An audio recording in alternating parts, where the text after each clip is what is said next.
Telangana assembly రసవత్తరంగా కొనసాగింది. అధికార విపక్షాలు ఒకరిపై ఒకరు పేపర్లు విసురుకున్నారు. అటు స్పీకర్ హెచ్చరిస్తున్నా ఏమాత్రం తగ్గలేదు ఇరుపక్షాల ఎమ్మెల్యేలు.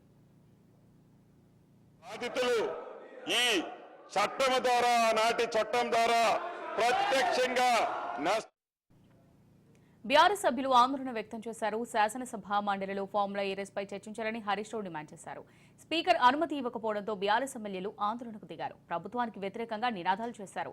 ఇదే క్రమంలో బీఆర్ఎస్ ఎమ్మెల్యేలు స్పీకర్ పోడియం వద్దకెళ్లారు. అధికార ప్రతిపక్ష సభ్యుల మధ్య డైలాగ్ వార్ జరిగింది. బీఆర్ఎస్ సభ్యుల పేపర్లు విసురుకున్నారు. స్పీకర్ పోడియం వద్దకు హరీష్ రావు వెళ్లగానే ప్రతిగా కాంగ్రెస్ ఎమ్మెల్యేలు సైతం బీఆర్ఎస్ ఎమ్మెల్యేల వైపు దూసుకెళ్లారు.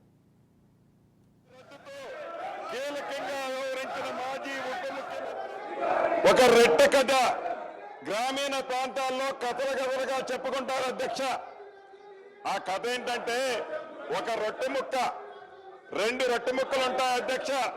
ఆ రొట్టె ముక్కలో ఒక పిల్లి ఆ సైజ్ ఎక్కువ ఉందని, ఇంకొక పిల్లి ఈ సైజ్ ఎక్కువ ఉందని కోతి పంచాయతీ చేస్తుంది అధ్యక్ష. చివరికి అదే విధంగా జాగీర్ల రద్దుతో కీలకంగా వ్యవహరించిన పొంగులేటి శ్రీనివాసరెడ్డి భూభారతి బిల్లుపై చర్చ సందర్భంగా విపక్షంపై తీవ్ర ఆరోపణలు చేశారు. భూభారతి బిల్లు రైతులకు ఎంతో ఉపయోగకరంగా ఉంటుందన్నారు. ఇక ప్రతిపక్ష నేత సభకు రాని దౌర్భాగ్య పరిస్థితి ఎందుకని ప్రశ్నించారు. బిల్ పాస్ కాకుండా గూండాగిరి రౌడీజం చేస్తున్నారని ఫైర్ అయ్యారు.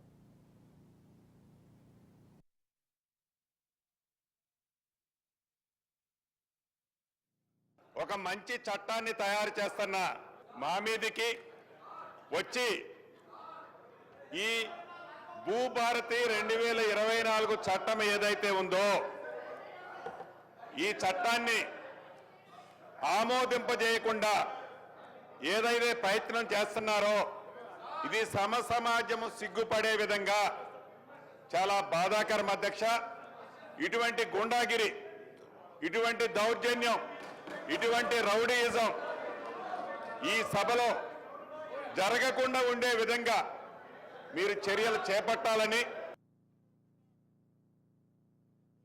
ఒక మంచి చట్టాన్ని తయారు చేస్తున్న మా